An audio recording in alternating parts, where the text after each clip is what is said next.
Welcome, and thank you for listening to Trekker Talk, a fan podcast devoted to the adventures of 23rd century bounty hunter Mercy St. Clair from the pages of Trekker by writer and artist Ron Randall. I'm Ruth. And I'm Darren, and this is a fan podcast. We're not affiliated with Ron Randall, and the opinions expressed are just ours. We do this podcast simply because we enjoy reading and talking about Trekker and any of Ron Randall's other comics. Please consider visiting trekkercomic.com. That's Ron Randall's official site dedicated to Mercy St. Clair.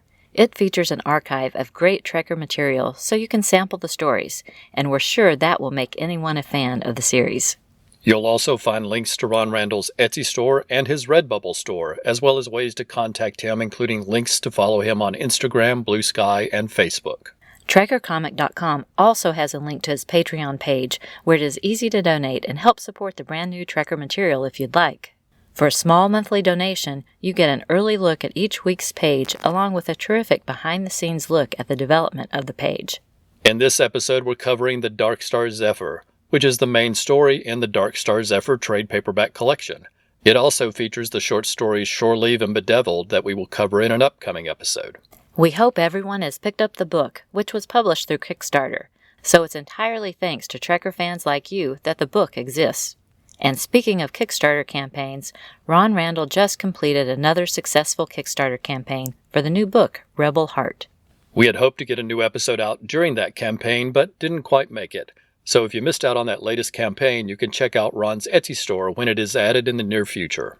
We always enjoy hearing from other Trekker fans, and we know this podcast is more fun for everyone when we include your comments. So please take a moment to write in and let us know your thoughts.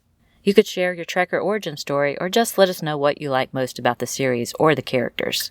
Just listen for our email address and other ways to contact us at the end of the episode. Trekker Talk is part of the Rad Adventures Podcast Network. If you enjoy the show, please consider checking out our other podcasts that are available through Apple Podcasts, Stitcher, Spotify, Amazon, and YouTube.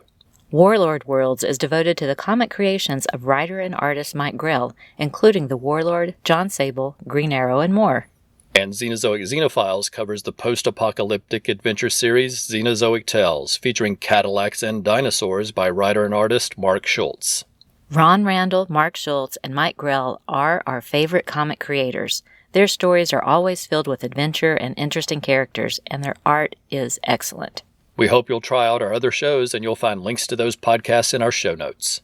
But now, it's time for Trekker, right after this promo for another podcast you might enjoy. Imagine a state where reality is a dangerous concept, where every aspect of public and private life is strictly controlled, where the voice of the state is the only voice, and the only limits are that of the imagination, and even that is gone. Imagine a state where memories are wiped away, leaving only traces of the past, where the final frontier of space becomes a weightless, freezing vacuum except for what is useful to the state. A great intergalactic state of hundreds of planets that stretches across the universe called the Federation. And imagine all that stands in the way of total conquest is a tiny band of thieves, smugglers, embezzlers, murderers, and rebel-rousers. Are they criminals or liberators? Reality is a dangerous concept, but everyone interprets it in a slightly different way in Blake 7. Join April, Alan, and AJ as they talk about the ongoing adventures of Blake 7, straight out of the Federation, of Blake 7 podcast. Catch on any of your podcatchers, straight out of the Federation, of Blake 7 podcast, brought to you by the Right On Network. The Darkstar Zephyr. Story, art, colors, and letters by Ron Randall. Color assist by Caitlin Like. Cover colors by Jeremy Colwell. Editors, Shauna Gore and Alyssa Sala. Production, Rhiannon Rasmussen Silverstein and Allison Wilsey.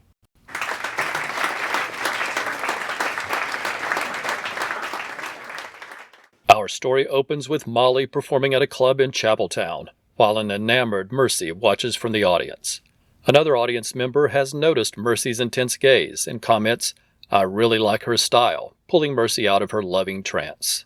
Mercy turns to look at the approaching woman, who introduces herself as Abula Spence, but says everyone calls her Spice, and she invites Mercy for a drink. But Mercy declines as Molly leaves the stage and the couple leaves the club and walks out into the night.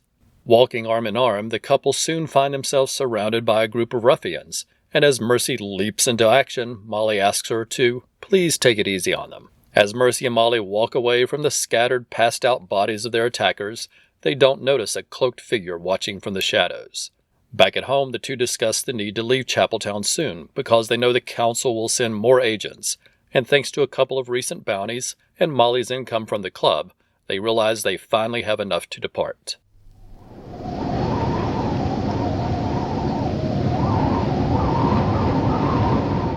The next day, Mercy meets with Sheriff Pell and asks about getting to the Delta sector, and Pell recommends Alabar Queeg, saying that his ship, the Darkstar Zephyr, is the only one he would trust to make it safely to the Delta. While Mercy is tempted to stay in Chapeltown, she knows she needs to learn more about her mother, who she recently discovered was an agent for Rigel, and one of the reasons she keeps getting pulled into confrontations with the council. Later, Pell takes Mercy and Molly to meet with Queeg, who doesn't quite look the part of a dashing space pilot, but he seems to have all of the right answers and everything they need. However, Queeg does share one concern, saying that while Mercy could certainly handle herself in the Delta, he's a little nervous about Molly tagging along. As the group walks to the Darkstar Zephyr, Queeg explains he has a new first mate, and of course, that turns out to be Spice from the club the night before.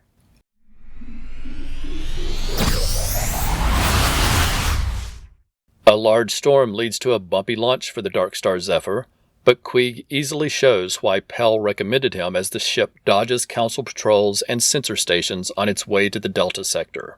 As the long periods of hiding and evading continue, Mercy and Molly have time for many long conversations about their relationship, and Mercy realizes Molly has been aware of her feelings for much longer than she even realized she had those feelings herself. Also, along the way, Spice and Molly have a tense encounter, as Spicy criticizes Molly for practicing her music instead of learning to use a weapon which would be more useful in her opinion. Spice even calls Molly dead weight. The links Queeg has gone through to avoid council patrols means the Darkstar Zephyr is in need of maintenance, so he lands the ship on the planet Tang, which he has used before because it is easy to remain undetected. However, that is all just a ruse, as Mercy and Molly are taken captive moments after landing. Queeg apologizes as the two are taken away, trying to explain that he had no choice.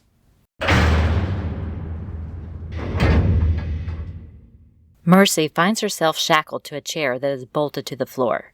She is in Greywall, which is a towering facility on Tang, where she is questioned by the facility leader, who threatens Molly if Mercy doesn't provide names and other details about Rigel.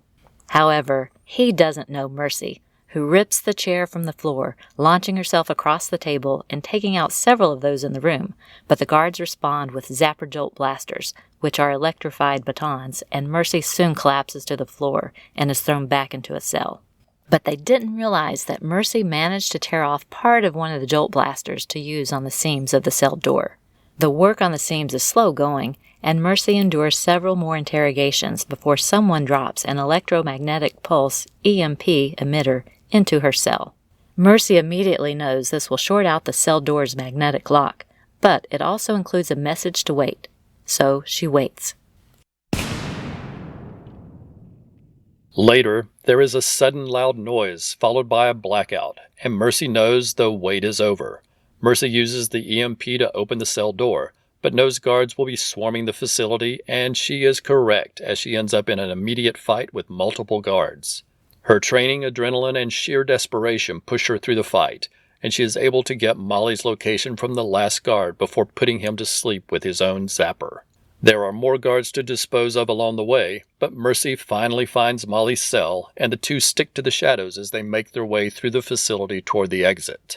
As they near the control room and the exit beyond, they see the guards are down from knockout gas, and Queeg is standing there with gas masks for all of them to make their escape, and Mercy and Molly realize he is their secret benefactor, and his apology when they were captured was genuine. The trio slip out of the facility and make their way quickly back to the Darkstar Zephyr before other alarms are raised. Spice has vanished, and as the ship blasts off, the trio wonder who she was really working for.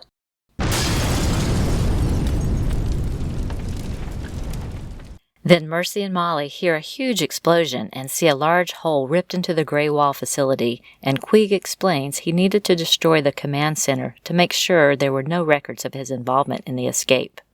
Queeg proposes another stop before they reach the Delta sector so they can collect supplies and a new first mate as the Darkstar Zephyr flies off into star-filled space.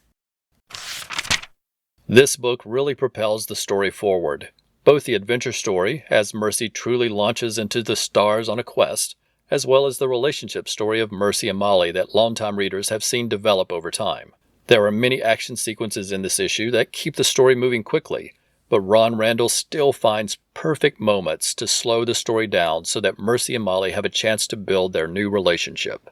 The book gets started with an amazing cover by Ron Randall, with gorgeous colors by longtime colorist Jeremy Colwell. It's a stunning image and is available as a t-shirt on Ron's Redbubble store. Mercy is in the foreground, holding a Zapper Jolt blaster in each hand. Just behind Mercy, we have Molly, along with Queeg and Spice, while the background starscape features the Darkstar Zephyr zipping by. The spot gloss cover that was one of the rewards in the Kickstarter campaign makes Mercy leap off the page and creates a terrific effect. The opening sequence helps us know what has been going on since the previous story, with Molly playing at the club and her #1 fan Mercy watching from the audience. The introduction of Spice is perfect. Even though it is short, we know from the atmosphere created by the dialogue that we will meet her again, and it's even sooner than we might expect. The image of Mercy and Molly on page 7 walking through the street of Chapeltown at night is one of my favorites in the book, and I think it's really nice that it's thanks to the money that Molly has earned at the club that the two actually have enough to depart on the next part of their journey. The meeting with Queeg is just reminiscent enough of the meeting with Han Solo in Star Wars to tease us, before we realize that Queeg is really nothing at all like Han Solo. As our couple are packing up for our trip, Ron Randall gives us one of the funniest panels in the book on page 21, with Mercy hunched over from the weight of carrying multiple bags to the Darkstar Zephyr, while Molly and Pell bid a fond farewell. A page later, we get a dynamic panel of the Darkstar Zephyr lifting off in the storm, followed by a splash page of the Zephyr in space. And just as we left Uncle Alex and Lesmusi behind in New Guelph, we leave Sheriff Pell behind in Chapeltown. However, we make a new friend in Queeg. At least we're sure he's a friend by the end. And we meet Spice, but we're not sure what to make of her yet. The verbal confrontation between Spice and Molly is very tense and is handled very well. I think we're initially supposed to think Spice has the upper hand in this encounter, but when Queeg breaks up the conversation, he tells Molly that he could see both of their eyes, and Molly's eyes were full of confidence, while Spice's eyes were full of fear. Everything seems to be going well, but then the landing on Tang leads to a betrayal by Queeg, and while we initially don't know if his mumbled apology is sincere, it isn't long before we learn what he was willing to sacrifice to fix what he had been forced to do. The whole Grey Wall sequence is filled with action and intrigue as Mercy tries to free herself and then discovers she has an unknown benefactor. We even get a double-page spread on pages 46 and 47. Ron doesn't do double-page spreads very often, so you know it's a big deal when he includes one. We get one of Ron Randall's great montage sequences on pages 39 through 42 to remind longtime readers of key information for the story, but this also helps new readers so they can start the series with any book. I know that making each book new reader friendly is important to Ron. I really like the reveal of Queeg as their unknown benefactor on page 51. It redeems him and lets us know he was truly remorseful and his apology was sincere, and he began looking for a way to make amends as soon as possible. I know we've named some of our favorite art as we've gone through the review, but let's go back over them one more time. For me, my favorites are that splash page on page 7 of Mercy and Molly on the streets of Chapeltown. I also have some favorite pages just because they feature scenes of the adorable Scuff, including page 11, where we have 2 panels featuring Scuff, and page 13 when poor Scuff's sleep is interrupted by Mercy and Molly. I also like page 25 when Spice confronts Molly. Even though Spice is taller and staring down at Molly, you can clearly see the determination in Molly's eyes. Molly isn't intimidated at all. I particularly like the reunion on page 49. After she finds Molly, Mercy nearly collapses as the adrenaline leaves her body, and Molly responds by saying, "How about I prop you up so you can finish rescuing me?" I thought that was sweet and funny. And finally, I like pages 54 and 55, which are our happy ending pages and have lots of nice images of Mercy, Molly, and Queeg.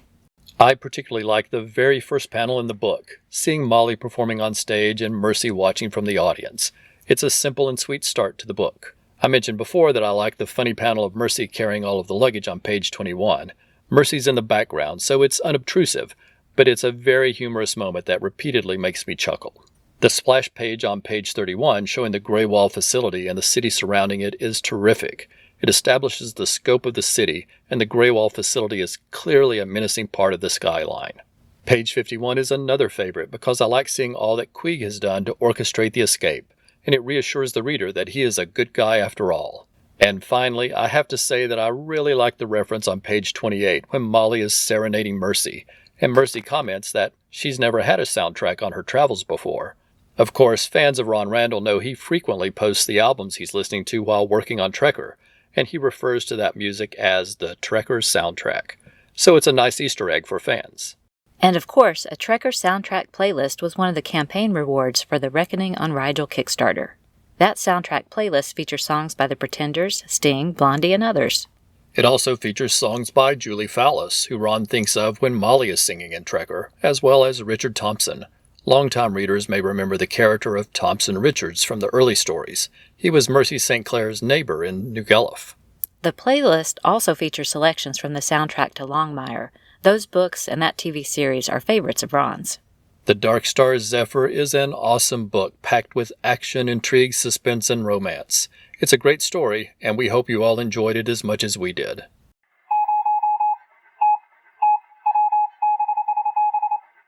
Next up is Trekker Transmissions, where we share the listener feedback we received since last time. Your feedback adds so much to the show, so a big thank you to everyone who took the time to write or get in touch through social media. Mohand Yusuf wrote to thank us and share his excitement about the previous episode of Trekker Talk. Mohand always has something kind to say, and we really appreciate your support. John Baker shared this comment when he finished listening. As always, an interesting look at a wonderful work by the titanic talent of Ron Randall. Thanks for your look at Ron's very cool work and the community that continues to be built around it. You're such a good friend and supporter, John. Thank you. Scott Peeler thanked us for a shout-out to him and his lovely wife Tamar, who they were excited to see in Chapeltown twice, once in the Commissions Gallery and once in the story Tricks of the Trade, saying Ron really pegged that art. We absolutely loved her costume design and scene in Tricks of the Trade as well. Ron Randall himself kindly listened and wrote to say, "Wonderful show as always, and I love the special sound effects you use as you recap the stories. Just delightful. Thank you so much for continuing to be amazing supporters of the series. Thank you, Ron, for consistently delivering to us terrific comics with fascinating characters. It's a joy for us to talk about your wonderful world." Next, we want to extend our Trekker thanks to everyone who supported us on social media since the last episode. These are people who liked or shared our posts on social media, and we sincerely appreciate all of this support. Before we start, let me say if we miss a name, please let us know and we'll correct it in the next episode. And also forgive us if we mispronounce your name. Just email us and let us know and we'll correct that next time as well.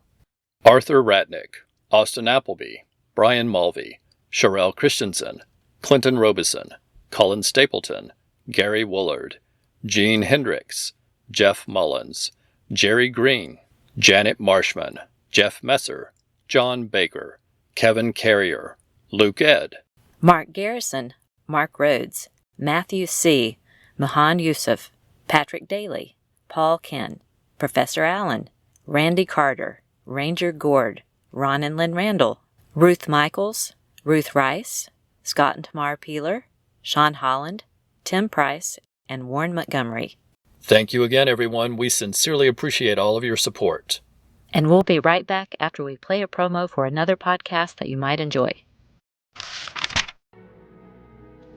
You like cheap comic books, right? Well, I'm Professor Allen, and I talk about cheap comic books on the Quarterbin podcast. In every episode, I'll dissect a single comic from my collection, as long as I paid no more than 25 cents for the issue. Forget about $4 new comics that you can read in 4 minutes, or crossover events that can cost $100 to collect. Join me in the Quarterbin, where even bad comics are a bargain, and good ones are a steal. The Quarterbin Podcast is part of the Relatively Geeky Podcast Network. Visit us at relativelygeekypodcast.blogspot.com or search Relatively Geeky or Quarterbin Podcast in iTunes.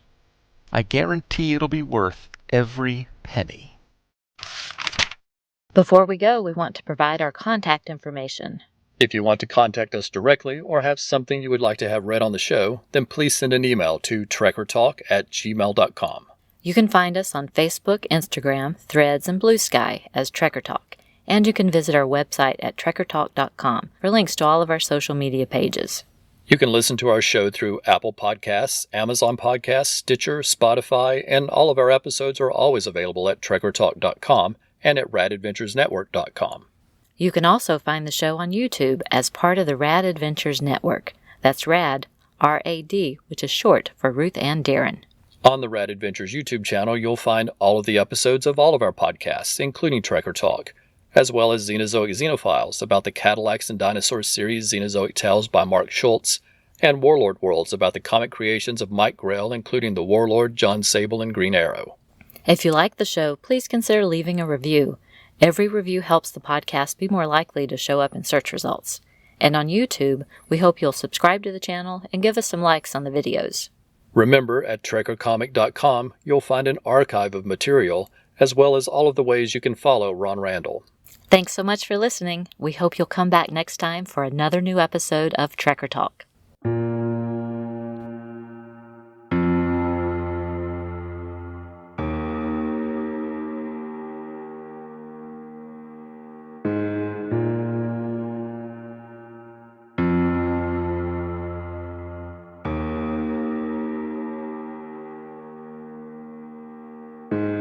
Trekker Talk is a proud member of the Comics Podcast Network. For more information, visit comicspodcast.com. We are not affiliated with Dark Horse Comics or Ron Randall. The views expressed on the show are solely ours. Music is taken from the album Royalty-Free Music, Movies, and Videos from the Royalty-Free Music Club. We make no money from this podcast and no copyright infringement is intended.